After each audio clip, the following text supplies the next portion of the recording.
Good morning बच्चों। हम पढ़ रहे थे जो द्वार कोशिकाओं रंध्रों की जो क्रियाविधि है उनकी क्रियाविधि पढ़ रहे थे।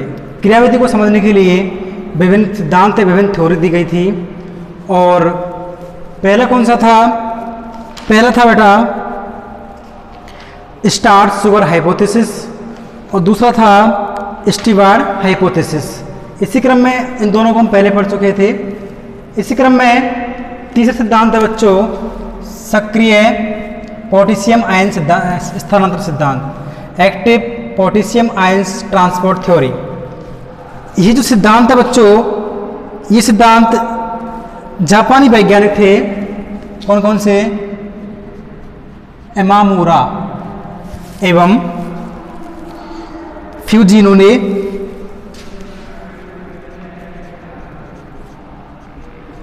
फ्यूजिनो ने 1959 में इसको क्या किया?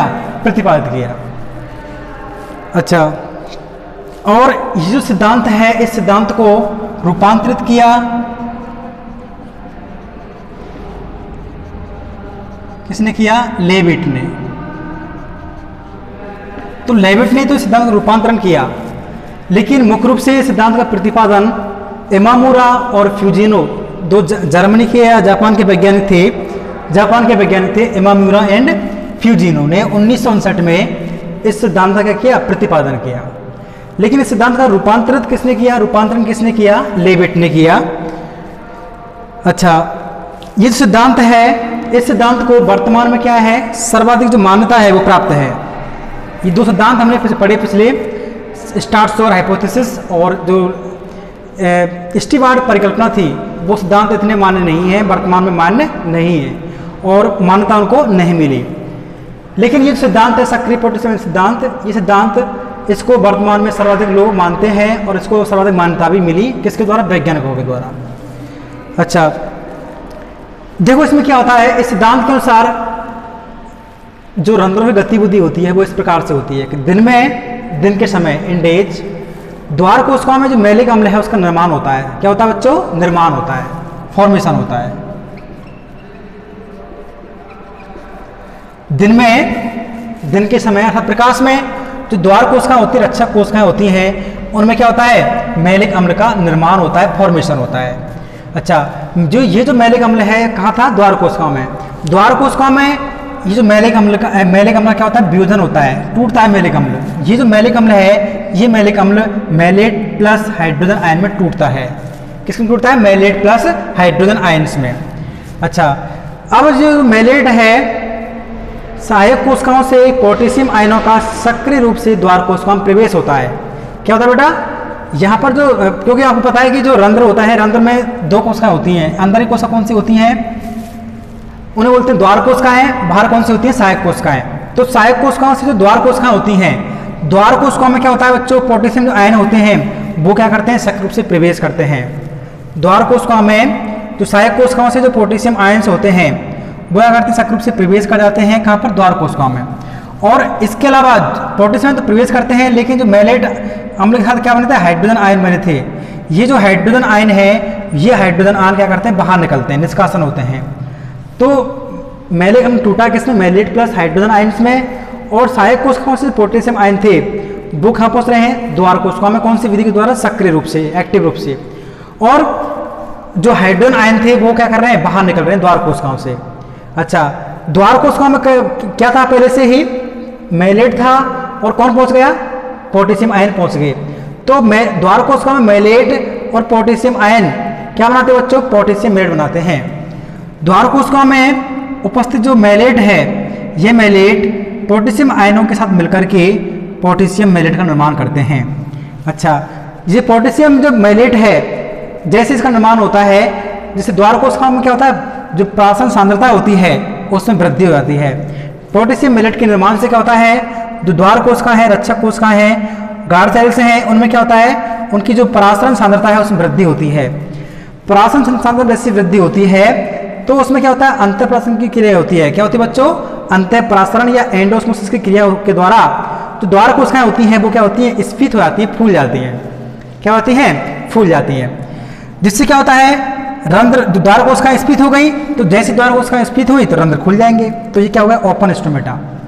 ठीक है, तो दिन के समय क्या हुआ, मैलिक अम्ल का निर्माण होता है कौन सी कोशिकाओं में, द्वार कोशिकाओं में, और ये मैलिक अम्ल टूटता है मैलेट प्लस हाइड्रोजन आयंस में, और जो पोटेशियम आयंस हैं वे पोटेशियम आयन सहायक कोशिकाओं से कहाँ पहुंचते हैं, द्वार कोशिकाओं में प्रवेश करते हैं सक्रिय रूप से, और जो हाइड्रोजन आयंस हैं वो द्वार कोशिकाओं से बाहर निकलते हैं, और मैलेट प्लस पोटेशियम आयंस क्या बनाते हैं, पोटेशियम मैलेट का निर्माण करते हैं, जिससे क्या होता है, पोटेशियम मैलेट से जो द्वार कोशिकाओं की परासन सांद्रता है उसमें वृद्धि होती है, और जिससे क्या होता है, अंतः परासन की क्रिया के द्वारा जो द्वार कोशिकाएं होती हैं वो स्फीत हो जाती हैं, क्या होती है, स्फीत हो जाती है, टारगेट हो जाती हैं, जिससे रंध्र क्या होते हैं, खुल जाते हैं, स्टोमेटा ओपन हो जाते हैं। इसके विपरीत रात्रि में ये जो स्टोमेटा है या द्वार कोशिकाओं में क्या होता है बच्चों, द्वार कोशिकाओं में आपको पता होता है कि जो प्रकाश संश्लेषण क्रिया होती है, फोटोसिंथेसिस की जो क्रिया होती है वो नहीं होती है, रात्रि के समय प्रकाश नहीं होता है, तो इसलिए पौधों में ये कौन सी क्रिया है, प्रकाश संश्लेषण क्रिया है,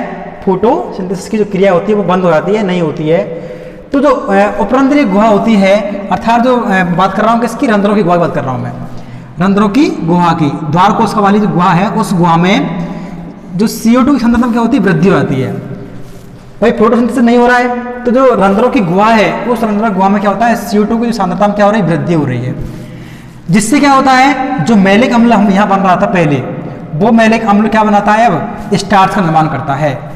ठीक है, तो CO2 की सांद्रता वृद्धि होने से जो मैलिक अम्ल है वह मैलिक अम्ल स्टार्च में क्या हो रहा है, चेंज हो रहा है। इसके अलावा CO2 की जो उपस्थिति से क्या होता है बच्चों, जो एब्सिसिक अम्ल है वह एब्सिसिक अम्ल भी क्या होता है, सक्रिय होता है। ये एब्सिसिक अम्ल मुख्य रूप से क्या है, वैसे तो सड़ों को, फलों को जो सड़ाने में काम आता है एब्सिसिक अम्ल, है ना, तो वैसे तो जो मतलब वो ये फलों को सड़ाने कराने की फलों की फलवृत्तियाँ होती हैं उनको सड़ाने में काम आता है एब्सिसिक अम्ल। तो यहाँ पर CO2 की वृद्धि हो रही है, तो वहाँ भी CO2 की वृद्धि हो रही थी, तो CO2 की उपस्थिति से क्या होता है बच्चों, जो एब्सिसिक अम्ल है उसका क्या होता है, निर्माण होता है, सक्रिय रूप से वो एक्टिवेट होता है।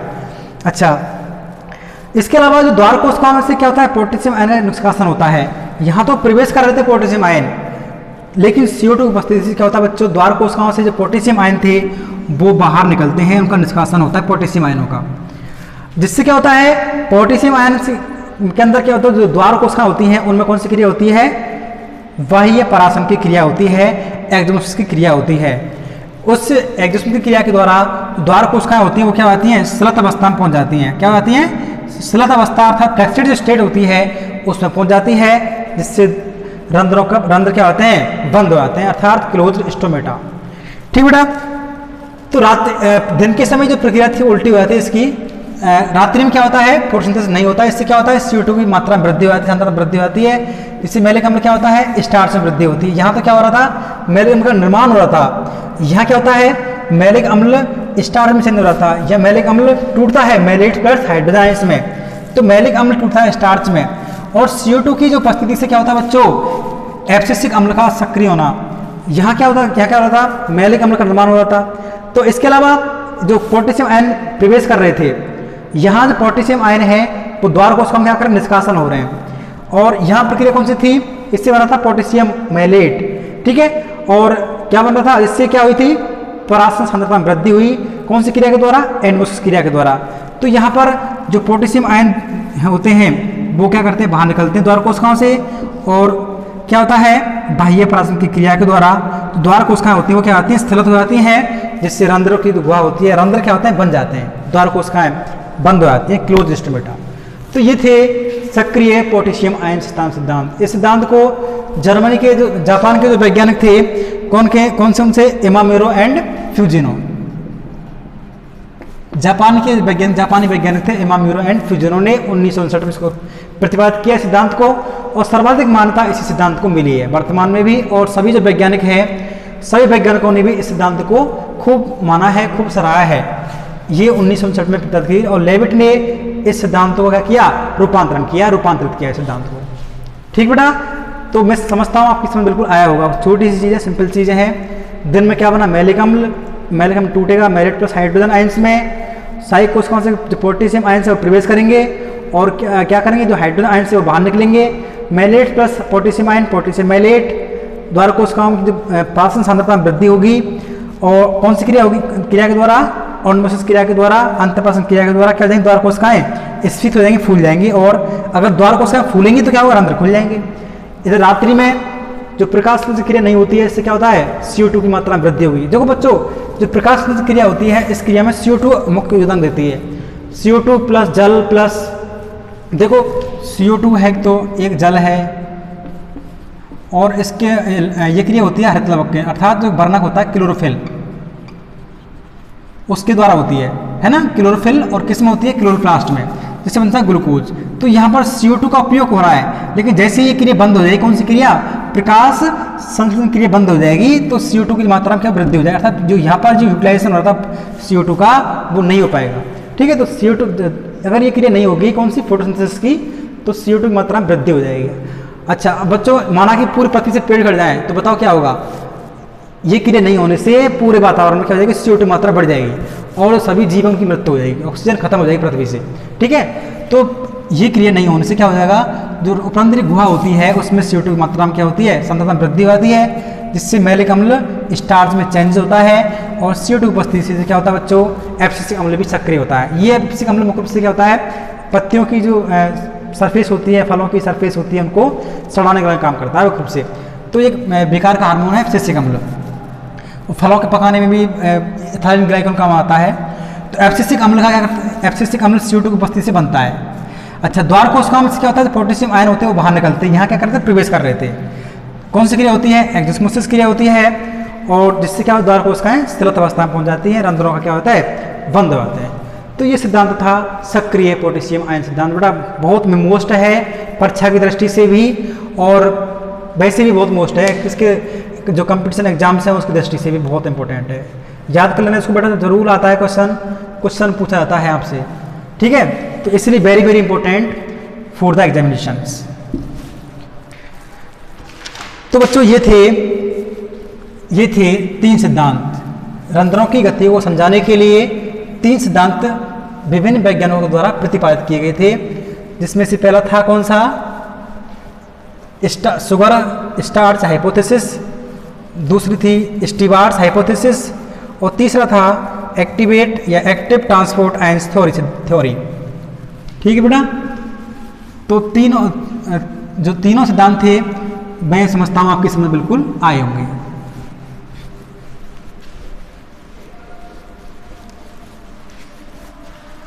अब अगला टॉपिक है इसी में, factors affecting of transpiration. Factor affecting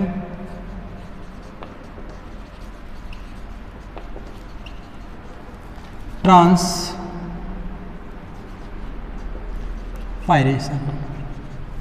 जो वाष्पोत्सर्जन होता है उसको प्रभावित करने वाले कारक।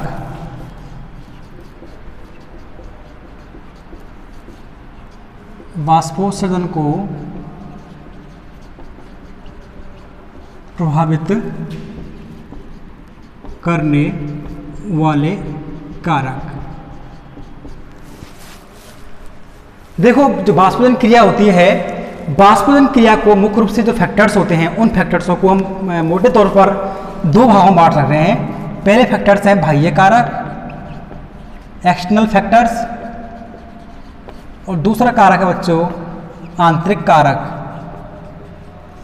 आंतरिक कारक, तो पहले पढ़ रहे हैं अपन बाह्य कारक, एक्सटर्नल फैक्टर्स।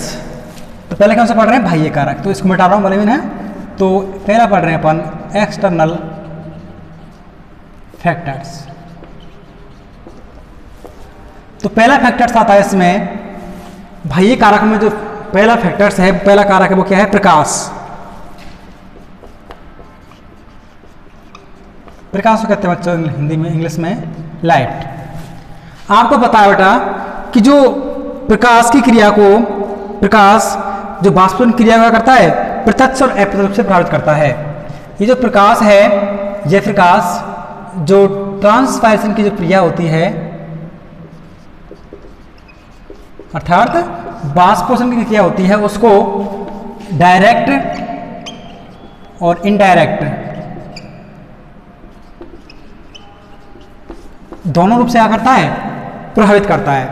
प्रकाश वाष्पजन की क्रिया को डायरेक्ट और इनडायरेक्ट रूप से क्या करता है बच्चों, इफेक्टेड करता है, इसको प्रभावित करता है।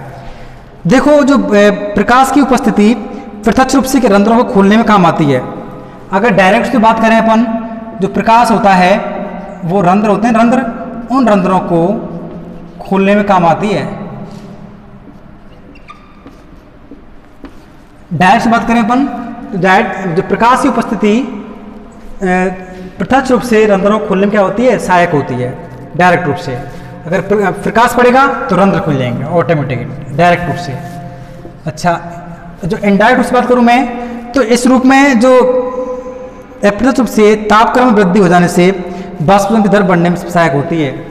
ये तो डायरेक्ट बात हो गई। अगर मैं बात करूं प्रकाश की तो उसकी अगर दर बढ़ेगी, प्रकाश की मात्रा बढ़ेगी, तो जो वाष्पोत्सर्जन की दर है, वाष्पोत्सर्जन की जो दर है उसको बढ़ाने में सहायक होगी। ठीक बेटा, दर भी बढ़ जाएगी। तो प्रकाश की उपस्थिति वाष्पोत्सर्जन और वाष्पोत्सर्जन क्रिया को प्रत्यक्ष डायरेक्ट या इनडायरेक्ट रूप से प्रभावित करती है। प्रकाश की उपस्थिति डायरेक्ट रूप से या प्रत्यक्ष रूप से रंध्रों को खोलने में सहायक होती है और अप्रत्यक्ष रूप से जो वाष्पोत्सर्जन की दर होती है उसको बढ़ाने में सहायक होती है। तो पहला कारक हो बच्चों प्रकाश, चाहे फैक्टर्स, चाहे डायरेक्ट प्रकाश पड़े चाहे इनडायरेक्ट प्रकाश पड़े, रंध्र तो खुलेंगे, रंध्र खुल जाएंगे डायरेक्ट रूप से और वाष्पोत्सर्जन की दर बढ़ जाएगी। तो रंध्र खुल जाएंगे तो दर भी बढ़ेगी। ठीक है, तो प्रकाश डायरेक्ट और इनडायरेक्ट रूप से जो ये क्रिया है, कौन सी, ट्रांसपायरेशन की क्रिया, उसको प्रभावित करते हैं। दूसरा कारक है बच्चों वायु, वाइंड बोलते हैं इसको इंग्लिश में, वायु। देखो वायु की जो गति भी, वायु की जो गति के कारण जो वाष्पोत्सर्जन क्रिया वो दर प्रभावित होती है। वायु की जो गति होती है उस वायु गति के द्वारा क्या होता है, वाष्पोत्सर्जन की जो दर होती है वो क्या होती है, प्रभावित होती है। मैंने बात की किसके बारे में, सिर्फ वायु की गति के बारे में बात की है। गति शब्द पर ध्यान देना, अगर वायु गति तेज होगी तो वाष्पोत्सर्जन दर क्या होगी, अधिक होगी, है ना। कैसे होगी, देखो तेज हवा में पत्तियों की सतह पर उपस्थित जो जलवाष्प उड़ जाती है जिससे वाष्पोत्सर्जन दर बढ़ जाती है। अगर वायु गति तेज है, फास्ट है, तो जो पत्तियों पर उपस्थित जो नमी है, पत्तियों पर उपस्थित जो नमी है, जलवाष्प है, वो उड़ जाएगी और जिससे क्या होगी, वाष्पोत्सर्जन की दर भी बढ़ेगी, वाष्पोत्सर्जन की दर भी बढ़ेगी। ठीक बेटा, तो यहां मेरा मतलब दूसरा पॉइंट हो जाएगा वायु। वायु की जो गति होती है वह वायु गति वाष्पोत्सर्जन की दर होती है, रेट होती है, उसको प्रभावित करती है। अगर वायु गति तेज है तो पत्तियों की जो सतह होती है उस पर उपस्थित जो जलवाष्प है वो उस गति के कारण क्या हो जाएगी, जलवाष्प जल्दी से उड़ जाएगी और दर बढ़ेगी। कौन सी दर बढ़ेगी, वाष्पोत्सर्जन की दर बढ़ेगी। जल्दी से वायु बढ़े, जो जलवाष्प उड़ेगी तो इसका मतलब और वाष्पोत्सर्जन की दर बढ़ेगी, जल्दी से और पानी जो जड़ होती है उसके द्वारा सोखा जाएगा, है ना। तो ये सिस्टम है वाष्पोत्सर्जन की दर का बढ़ाने का, वायु की गति। नंबर तीसरा फैक्टर है बच्चों तापमान।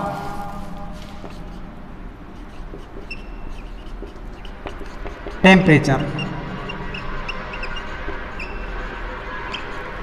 अगर तापमान बढ़ेगा तो तापमान भी जो वाष्पोत्सर्जन की दर है उसको बढ़ाने में सहायक होता है।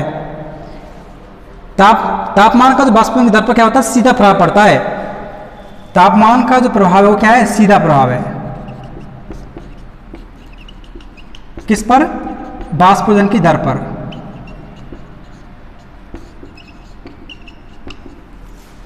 ठीक बेटा, तो तापमान का प्रभाव बिल्कुल सीधा प्रभाव है। कौन, वाष्पोत्सर्जन दर को बढ़ाने में तापमान का क्या है, बहुत बड़ा योगदान है।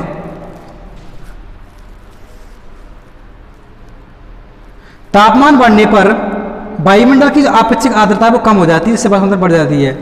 अगर तापमान बढ़ेगा तो वायुमंडल में जो आपेक्षिक आर्द्रता है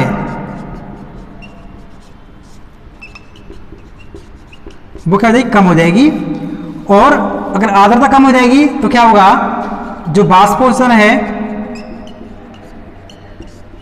उसकी जो दर है, रेट है, वो बढ़ जाएगी। तापमान वाष्पोषण की क्रिया को सीधे रूप से क्या करता है बच्चों, प्रभावित करता है, उसकी दर को प्रभावित करता है। और तापमान के बढ़ने से जो वायुमंडल की आपेक्षिक आर्द्रता होती है वो कम होती है और वाष्पोषण की दर क्या होती है, बढ़ जाती है। वही बात हो गई, जल वाष्प उड़ जाएगा तो दर बढ़ेगी। तो यहाँ भी तापमान बढ़ा है, तापमान बढ़ने से क्या हुई, आपेक्षिक आर्द्रता में कमी आती है। आर्द्रता मतलब उसका गीलापन, आपेक्षिक शब्द लिया है, आपेक्षिक आर्द्रता, जितनी अपेक्षित आर्द्रता वहाँ पर प्रेजेंट है ना, तो अब वो कहलाती है आपेक्षिक आर्द्रता।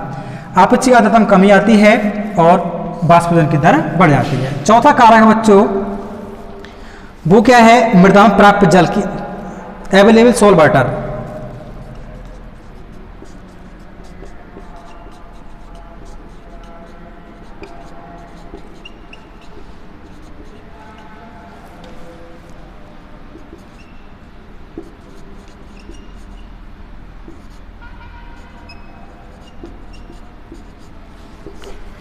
मृदा में प्राप्त जल अवेलेबल सॉल वाटर। देखो इसमें क्या है कि जो वाष्पोषण की दर है मृदा में उपस्थित प्राप्त जल पर निर्भर करती है, डिपेंड करती है। आपको पता है मृदा में जितना जल उपस्थित है, वाष्पोषण की दर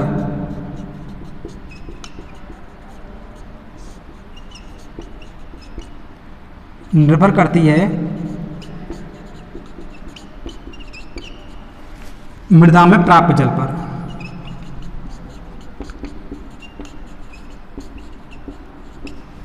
मृदा में प्राप्त जल, मृदा में कितना जल है, मृदा के अंदर कितना जल उपस्थित है, उस पर डिपेंड करती है किसकी दर, वाष्पोषण की दर।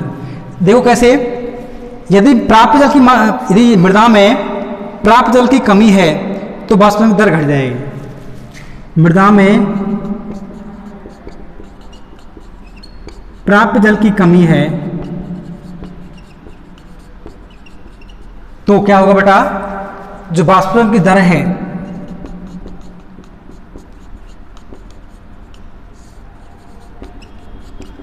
कम हो जाएगी। भाई वाटर ही नहीं है पृथ्वी के अंदर, उस मृदा के अंदर, तो दर तो अपना कम होगी। रेगिस्तान के अंदर जो पौधों के अंदर वाष्पोषण क्रिया होती है वो क्या होती है, कम होती है। क्यों नहीं, क्यों होती कम, क्योंकि उस क्षेत्र में, उस मृदा में क्या है, जल की कमी है। तो क्या होगा, जल की कमी है तो पौधे उस भूमि से जड़ें, उसकी जड़ होती हैं, उस जल को क्या करती है, कम मात्रा में एब्जॉर्ब कर पाएंगी। तो अगर कम मात्रा में जल एब्जॉर्ब कर पाएंगी तो पत्तियों तक जो जल है बहुत ही कम पहुंच पाएगा। ठीक है, तो मृदा में जो उपस्थित जो प्राप्त जल है उस पर क्या करती है, वाष्पोषण की दर क्या डिपेंड करती है। यदि मृदा में प्राप्त जल की कमी है तो वाष्पोषण दर कमी हो जाएगी, और यदि में मृदा में क्या है, जल की खूब मात्रा है, प्राप्त जल की खूब मात्रा है, तो वाष्पोषण दर भी बढ़ जाएगी। जितना ज़्यादा जल होगा मृदा के अंदर उतना ज़्यादा क्या होगा, वाष्पोषण की दर बढ़ेगी या घटेगी। कम है तो कम होगी, घटे ज़्यादा है तो बढ़ेगी। तो बच्चों ये थे बाह्य कारक, एक्सटर्नल फैक्टर। पहला कौन सा है, प्रकाश। प्रकाश की उपस्थिति वाष्पोषण क्रिया को डायरेक्ट और इनडायरेक्ट से प्रभावित करती है। प्रकाश की डायरेक्ट उपस्थिति रंध्रों को खोलने में सहायक होती है, और प्रकाश की इनडायरेक्ट जो प्रेजेंस है वह वाष्पोषण को बढ़ाने में सहायक होती है, दर को। दूसरा कार्य वायु, वायु की जो गति होती है वह वाष्पोषण दर को प्रभावित करती है, अफेक्टेड करती है। वायु की गति तेज होती है, तेज वायु में पत्तियों पर स्थित जलवाष्प है जल्दी उड़ जाएगा और दर भी बढ़ जाएगी। तापमान, टेम्परेचर का जो सीधा इफेक्ट किससे है, वाष्पोषण की दर पर है। अगर तापमान बढ़ेगा तो क्या होगा, वाष्पोषण उपस्थित जो आपेक्षिक आर्द्रता है उसमें कमी आएगी और वाष्पोषण दर बढ़ जाएगी। तीसरा अभी पढ़ाई है मृदा में प्राप्त जल। मृदा की दर होती डिपेंड करती है किस पर, मृदा में प्राप्त जल पर निर्भर करती है। यदि मृदा में प्राप्त जल की कमी है तो दर कम होगी वाष्पोषण की, और यदि अधिकता है जल की तो क्या होगा बेटा, वाष्पोषण दर भी बढ़ जाएगी। तो ये कारक थे बाह्य कारक, प्रकाश, वायु, तापमान और मृदा में प्राप्त जल। ये चार कारक हैं जो वाष्पोषण दर को बाह्य रूप से प्रभावित करते हैं। देखो प्रकाश बाह्य है, वायु बाह्य है, सब क्या है, बाहर से इफेक्टेड करते हैं किसको, इस क्रिया को।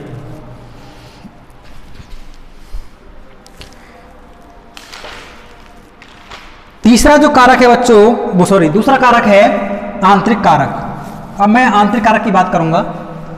बाह्य कारक हमारे हो गए हैं, और दूसरा नंबर कारक बच्चों कौन सा है? आंतरिक कारक।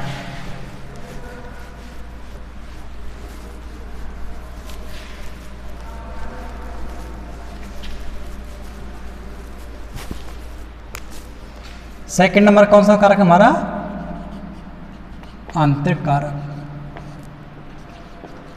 Internal factor.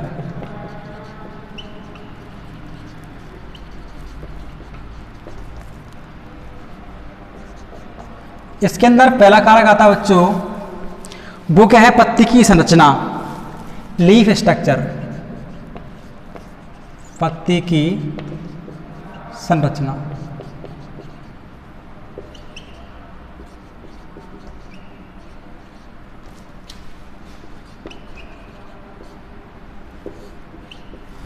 पहला टॉपिक, पहला इसमें आता है क्या? पत्ती की संरचना, स्ट्रक्चर ऑफ लीफ।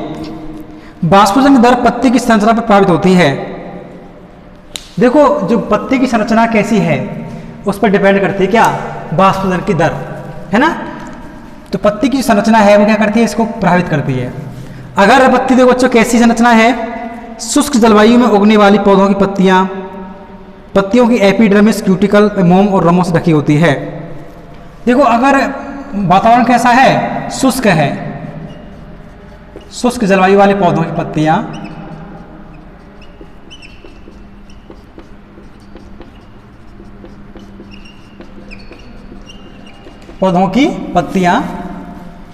पत्तियां क्यूटिकल,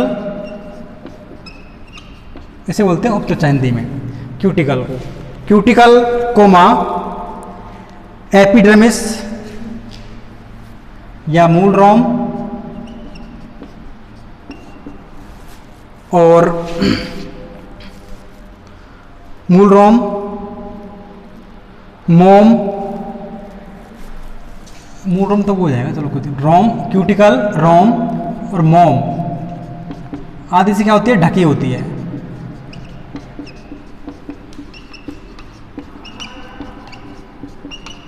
देखिए, जो शुष्क जलवायु में पौधे उगते हैं उन पौधों की पत्तियां क्यूटिकल से ढकी होती है, अर्थात उपत्वचा से, या रोम से ढकी हो सकती है, या फिर मोम से ढकी हो सकती है, आदि से ढकी होती है।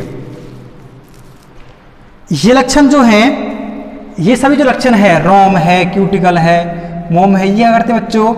जो वाष्पोत्सर्जन की क्रिया होती है, वाष्पोत्सर्जन की क्रिया को क्या करते हैं बच्चों? ये प्रभावित करते हैं। क्या करते हैं? ये प्रभावित करते हैं। और जो वाष्पोत्सर्जन की दर है उसको कम करते हैं। क्या करते हैं? ये वाष्पोत्सर्जन की दर क्या करते हैं बच्चों? कम करते हैं। ये लक्षण, अगर किसी पौधा कहाँ हो रहा है? शुष्क जलवायु वाले मौसम में हो रहा है, वातावरण हो रहा है, तो उन पौधों की पत्तियां क्यूटिकल्स ढकी होंगी, या रोम उस पर प्रेजेंट होंगे, या फिर मोम होंगे। तो ये जो लक्षण है, ये जो कैरेक्टर्स हैं, ये लक्षण वाष्पोत्सर्जन की दर होती है, क्रिया होती है, उसको प्रभावित करेंगे और क्या करेंगे? उसको कम कर देंगे, दर को।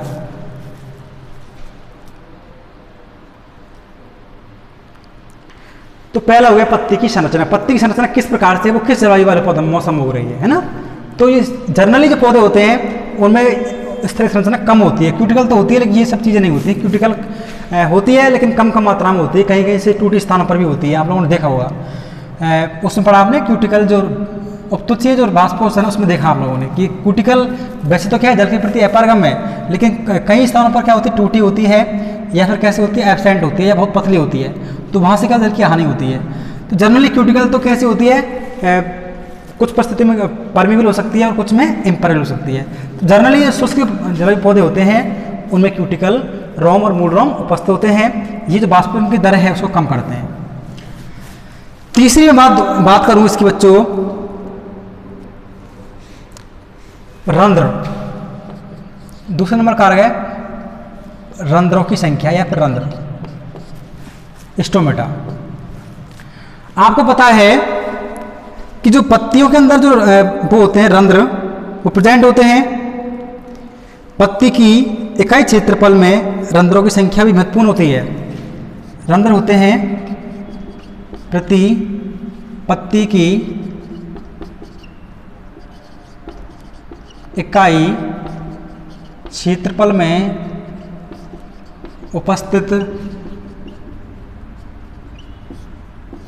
रंध्रों की संख्या भी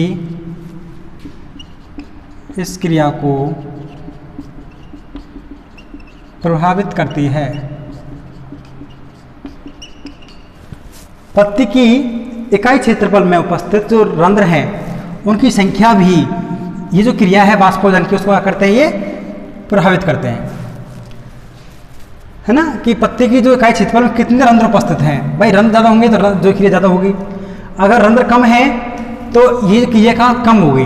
तो इकाई क्षेत्रफल में कितने रंध्र उपस्थित हैं उनकी संख्या भी, रंध्रों की संख्या भी ये जो क्रिया है उसको प्रभावित करते हैं। और जो मरुद्भिद पादप होते हैं, कौन सा बेटा, मरुद्भिद पादप, उन मरुद्भिद पादपों में रंध्र कैसे होते हैं बेटा, रंध्र धसे हुए होते हैं, रंध्र धसे होते हैं।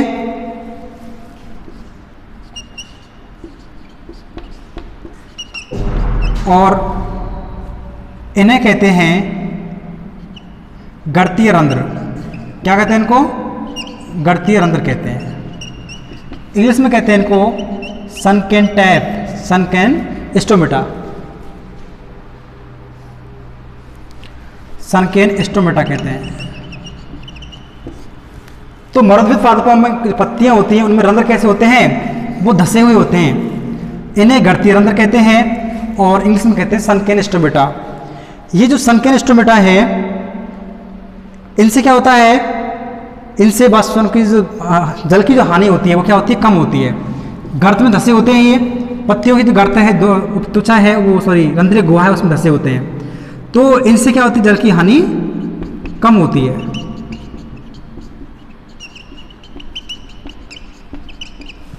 ठीक है, तो दूसरा कारक हो जाएगा रंध्र। रंध्र क्या है, दूसरा फैक्टर, पहला है पत्ती की संरचना, दूसरा है रंध्र। प्रति इकाई क्षेत्रफल में उपस्थित रंध्रों की संख्या भी ये जो क्रिया है वाष्पोदन क्रिया उसको प्रभावित करती है। भाई ज़्यादा रंध्र उपस्थित होंगे तो एक ज़्यादा मात्रा में होगी और कम है तो कम हिसाब से होगी।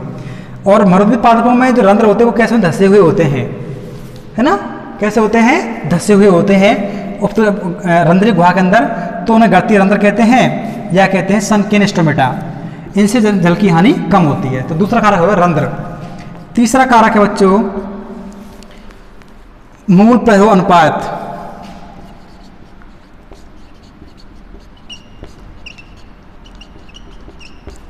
मूल प्रवाह अनुपात, root shoot apex, root shoot ratio.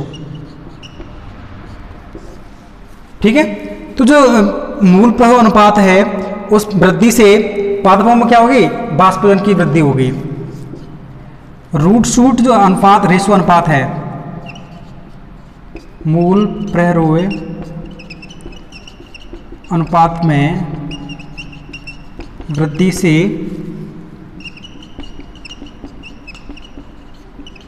वाष्पोदन की क्रिया, वाष्पोदन की दर भी बढ़ेगी।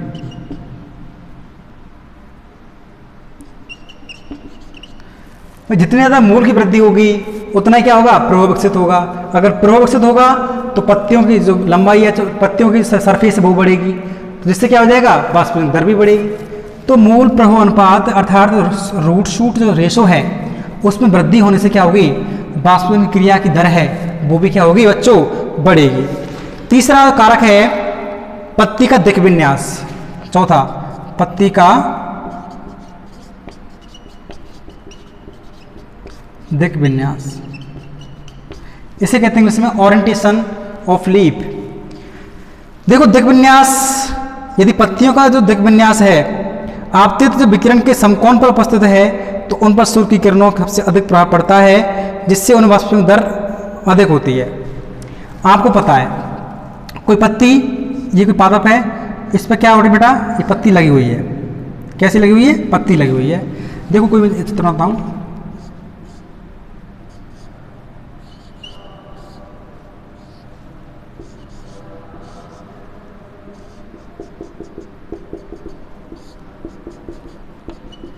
किसी का वो है ना, कोई पादप हो सकता है, ये किसी की पत्ती हो सकती है। देखो बेटा, तो यह क्या कोई सूर्य है, सूर्य का प्रकाश यहाँ से आ रहा है। अगर ये सूर्य का प्रकाश, सूर्य की जो किरणें हो रही हैं इस पत्ती पर कैसे पड़े, सीधे रूप से पड़े या समकोण पर पड़े, कैसे पड़े बेटा, समकोण पर क्या पड़ती हैं। अगर सूर्य का प्रकाश, सूर्य की जो विकिरण होती हैं पत्ती पर, जो आपके सूर्य की विकिरण होती है वो यदि पत्तियों का दिक् विन्यास इस तरह से होता है कि क्या बन जाए, एक समकोण बन जाए। क्या बन जाए बेटा, एक समकोण का निर्माण हो जाए। तो ऐसी स्थिति में क्या होता है कि जो बाष्पोत्सर्जन की दर होती है वो क्या सबसे अधिक होती है, बाष्पोत्सर्जन की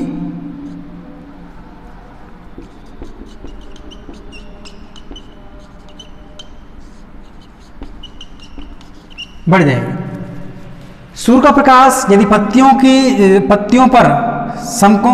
पर जो सूर्य की विकिरणें होती हैं वो इस तरह से पड़े कि क्या बन जाए, एक समकोण का निर्माण हो, समकोण रूप से पड़े, तो क्या होता है, उनमें बाष्पीभवन दर क्या होती है, बढ़ जाती है। और यदि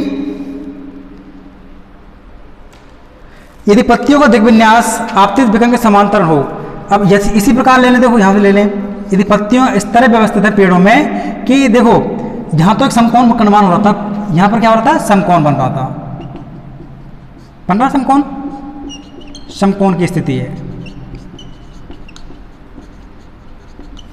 और यदि पत्तियों पर जो पड़ने वाले विकिरण की किरणें हैं वो इस तरह से पड़े कि वो कौन सी स्थिति में हो जाए, समांतर स्थिति में। कौन सी स्थिति में बेटा, ये समांतर स्थिति में, समानांतर स्थिति में है, तो जो होने वाले जो बाष्पीभवन की क्रिया है वो क्या हो जाएगी, कम हो जाती है। तो यहाँ दर अधिक हो रही थी बाष्पीभवन की, यह क्या हो जाएगी बेटा, कम हो जाएगी। भाई सूर्य का प्रकाश यदि सीधे पड़ेगा तो कितना कोण बनेगा, 90 डिग्री, अर्थात यहाँ सूर्य की किरणें सीधे पड़ रही, डायरेक्ट पड़ रही हैं, तो इससे क्या हो जाएगी, बाष्पीभवन दर बढ़ जाएगी ऑटोमेटिकली, समकोण का निर्माण हो रहा है सूर्य की किरणों से, विकिरणों से। और यहाँ पर क्या हो रहा है, जो पत्तियां होती हैं वो कैसे हो रही हैं, सूर्य की जो किरणें हैं वो समकोण की स्थिति में हैं, समकोण की स्थिति बनाते हुए पड़ रही हैं, तो इसलिए यहाँ जो उनके रंध्र हैं वो प्रॉपर तरीके से खुल नहीं पाएंगे और यहाँ प्रॉपर तरीके से खुल जाएंगे।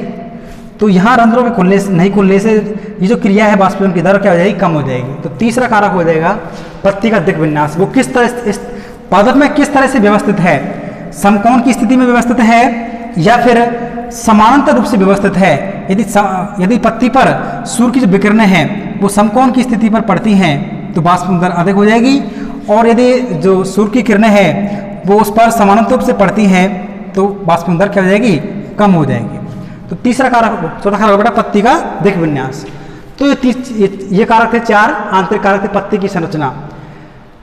पहला कारक क्या है, पत्ती की संरचना। यदि शुष्क जलवायु पर जो जलवायु वाले पौधे होते हैं उन पत्तियों की जो पत्तियां होती हैं वो कैसे होती हैं, क्यूटिकल से ढकी होती हैं, मोम से, रोम से आदि ढकी होती हैं। ये जो लक्षण है ये सभी लक्षण बाष्पीभवन क्रिया प्रभावित करते हैं, जिनसे बाष्पीभवन दर क्या होती है, कम होती है। पत्ती की संरचना। दूसरा है रंध्र। रंध्र किसी पत्ती के इकाई क्षेत्रफल होता है उसमें व्यवस्थित होते हैं, है ना। तो जितनी संख्या होगी उस पत्ती पर तो रंध्र उतने प्रेजेंट होंगे, तो रंध्र प्रेजेंट होंगे तो ये क्रिया क्या होगी, ज़्यादा होगी, तो दर भी प्रभावित होगी, दर बढ़ेगी। इसके अलावा जो मरोद्भिद पादप होते हैं उनमें रंध्र क्या होते हैं, गणतीय रंध्र होते हैं, उनके अंदर गणतीय गुहा में धसे होते हैं, तो उन्हें गणतीय रंध्र कहते हैं या सनकेंटाइन स्टोमेटा कहते हैं। इनसे क्या जल की हानि बहुत कम होती है। तीसरा है मूल प्रभाव अनुपात, रूट शूट रेशो, अर्थात मूल प्रभाव अनुपात बढ़ेगा, जितनी ज़्यादा मूल बढ़ेगी उतना क्या बढ़ेगा, तने वृद्धि होगी, और तने वृद्धि होगी तो शाखाएं फैलेंगी, शाखा फैलेंगी तो पत्तियों का भी विकास होगा, पत्तियों का विकास होगा तो क्या होगा, जो स्टोमेटा है उनकी संख्या वृद्धि होगी, स्टोमेटा बढ़ेंगे तो ये क्रिया बढ़ेगी, ठीक है। तो मूल प्रभाव अनुपात में वृद्धि होने से बाष्पीभवन दर भी बढ़ती है। चौथा भी था पत्ती का दिक् विन्यास, पत्तियों का दिक् विन्यास। यदि सूर्य की किरणें इस तरह से पड़ती हैं पत्ती पर, पत्तियों का दिक् विन्यास इस तरह से है, आने वाले सूर्य की किरणें समकोण स्थिति पर हैं तो बाष्पीभवन दर बढ़ जाएगी। और इसके अलावा सूर्य की विकिरणें पत्ती पर समानांतर रूप से व्यवस्थित होती है, पड़ती है तो बाष्पीभवन दर क्या जाएगी, कम हो जाएगी। तो ये थे कुछ आंतरिक कारक और बाह्य कारक जो बाष्पीभवन क्रिया का करते बच्चों प्रभावित करते हैं। इसके अलावा थोड़ा सा वो है इसमें थोड़ा सा अगला टॉपिक है बाष्पोजन की क्रिया का महत्व। वाष्पोदन की जो क्रिया है उसका क्या महत्व है पौधों के लिए, जनरली बात कर रहे हैं अपन। भाई पौधों को क्यों आवश्यक है, ऐसी क्यों आवश्यकता पड़ गई, क्या ऐसे हानियां हैं, क्या ऐसे लाभ हैं। भाई कोई चीज़ हो उसकी हानि भी होती है, लाभ भी होती है। तो वाष्पोदन का जो महत्व है उसका कुछ ना कुछ महत्व भी होता है और कुछ ना कुछ क्या होता है, सिग्निफिकेंस।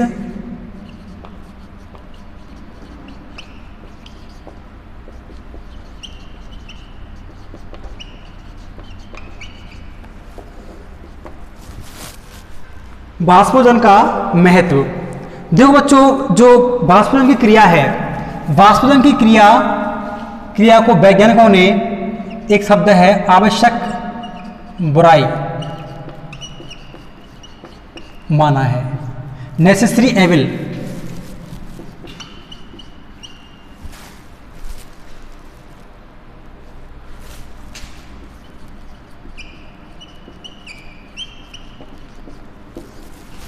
वाष्पोदन की क्रिया को विभिन्न वैज्ञानिकों ने क्या माना है, आवश्यक भी माना है और बुराई भी माना है, अर्थात आवश्यक बुराई माना है। अर्थात कहने का मतलब यह है कि ये जो क्रिया है, इस क्रिया से पौधों के लिए कुछ मायनों में लाभ भी होता है और बुराई मतलब कुछ हानि भी होती है। आवश्यक लाभ अर्थात इससे पौधों के लिए लाभ भी है और क्या भी है, हानि है। तो इसलिए वैज्ञानिकों ने वाष्पोदन की क्रिया को आवश्यक बुराई के रूप में कहा, आवश्यक बुराई माना। आवश्यक भी है और बुरी भी है, बुराई भी है, ठीक है।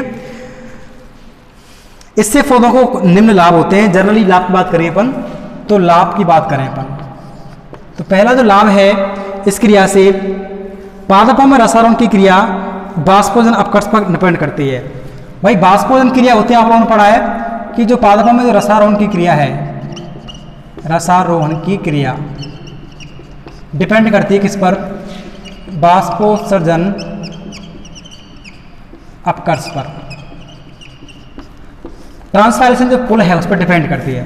पादपों में जो रस का जो आरोहण होता है, रसारोहण की क्रिया होती है, वह वाष्पोत्सर्जन अपकर्ष पर डिपेंड करता है, ठीक है। तो इसीलिए जरूरी भी है, लाभ है इसका। दूसरा लाभ क्या है, वाष्पोत्सर्जन की क्रिया के द्वारा पौधों में खनिज लवण, जल का अवशोषण होता है, स्थानांतरण होता है।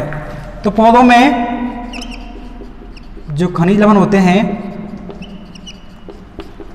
पौधों में खनिज लवण, जल का अवशोषण और स्थानांतरण वाष्पोत्सर्जन के द्वारा होता है, ठीक है। तो पौधों में खनिज लवण, जल का जो अवशोषण की क्रिया है उसका अवशोषण और स्थानांतरण, ट्रांसफरेशन की जो क्रिया है, ट्रांसलेशन की जो क्रिया है, इस क्रिया के द्वारा संपन्न होती है। और तीसरा है, इस क्रिया के द्वारा पत्तियों में तापमान कम होता है। तो ये जो प्रोसेस है, इस प्रोसेस के द्वारा पत्तियों का जो तापमान है, पत्तियों का क्या है, तापमान, टेम्परेचर, उसको कम किया जाता है बेटा, कम किया जाता है। भाई अगर टेम्परेचर बढ़ जाएगा, किसी कोई प्राणी हो तो उसकी क्या हो जाएगी, निश्चित मृत्यु हो जाएगी। तो वाष्पोत्सर्जन की क्रिया के द्वारा वैज्ञानिकों ने ऐसा माना कि ये जो क्रिया है, इस क्रिया के द्वारा जो पौधे की पत्तियां होती हैं, पौधे होते हैं, वो अपना जो टेम्परेचर होता है उसको कम करके रखते हैं। चौथा जो लाभ है वो क्या है, इसके द्वारा पौधों से जो अतिरिक्त जल का निष्कासन होता है, अतिरिक्त जल का निष्कासन कौन सी क्रिया के द्वारा, मेटाबॉलिक जो रिएक्शंस हैं, उन मेटाबॉलिक जो रिएक्शंस में,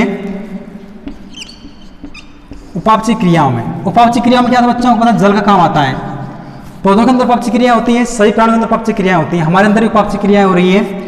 उन उपापचय क्रिया के अंदर क्या जल काम आता है। तो जितना जल पौधों के लिए जो मेटाबॉलिक क्रिया है उसमें लाभकारी है, उपयोगी है, उसका तो उपयोग कर लेते हैं पौधे। लेकिन जो शेष जल बच गया, उस अतिरिक्त जल को पौधे या फिर पादप होते हैं, उस अतिरिक्त जल को क्या करते हैं, बाहर निकाल देते हैं। कौन सी क्रिया के द्वारा बेटा, वाष्पोत्सर्जन जो क्रिया है उस क्रिया के द्वारा जो अतिरिक्त जल है उसको बाहर निकाल देते हैं। तो पहला जो लाभ है वो क्या है, तो सबसे पहले तो जो पौधों के लिए क्वेश्चन आता है, स्पष्ट कीजिए, पौधों के लिए जो बाष्पीभवन क्रिया एक आवश्यक बुराई है, स्पष्ट कीजिए। तो आपको ये सब चीज़ें स्पष्ट करनी है। क्वेश्चन भी आता है कभी कभार, स्पष्ट कीजिए या फिर नोट की लिखिए कि पौधों में जो बाष्पीभवन क्रिया एक आवश्यक बुराई है, स्पष्ट कीजिए। ठीक है, तो आवश्यक बुराई क्यों माना है? क्योंकि इससे लाभ भी होता है तो बुराई से हानि भी होती है। पहला लाभ क्या है? रसायन की क्रिया के द्वारा जो बाष्पीभवन अपकर्ष है, बाष्पीभवन अपकर्ष की क्रिया संपन्न होती है। इससे क्या होता है? ये जो क्रिया है रसायन की क्रिया के लिए बाष्पीभवन अपकर्षण जिम्मेदार है। सिद्धांत किसका था बताइए? डिक्सन एंड जोली का रसायन सिद्धांत। नंबर 2 लाभ क्या है? पौधों में जो खनिज लवण है, जल है, उनका अवशोषण भूमि से और स्थानांतरण किस क्रिया के द्वारा? इसी क्रिया के द्वारा। तीसरा लाभ क्या है? पत्तियों का तापमान है, उनकी बॉडी का टेम्परेचर है, उसको कम किया था किस क्रिया के द्वारा? बाष्पीभवन क्रिया के द्वारा। चौथा है पौधों में जो मेटाबॉलिक क्रियाएं होती हैं उनमें जो अतिरिक्त जल निकलता है उसको इस क्रिया के द्वारा अपने बॉडी से बाहर निकाल दिया जाता है। ठीक है, तो ये लाभ थे। तो इसलिए पौधों में जो बाष्पीभवन क्रिया क्या है? एक आवश्यक बुराई के रूप में ली जाती है। ठीक बेटा, आज के लिए इतना ही। और आज के लिए इतना। अपन की जो नेक्स्ट वीडियो है वो अपन कल देख लेंगे, अगला चैप्टर्स, इसमें अगली जो चीज़ रह रही हैं। और अब तक जो पढ़ा है इस पार्ट में आपको कोई प्रॉब्लम्स हो वो मुझसे बाद में पूछ सकते हैं। और वैसे ये पार्ट बहुत ईजी है, इसको आप जर्नली पढ़ लेना। ठीक है, तो कोई प्रॉब्लम हो ऐसा नहीं है, वो व्हाट्सएप से भी मुझसे कैसे संपर्क कर सकते हो। और कुछ बच्चे यहाँ भी आ रहे हैं। ठीक बेटा, तो आज के लिए इतना ही। थैंक्स।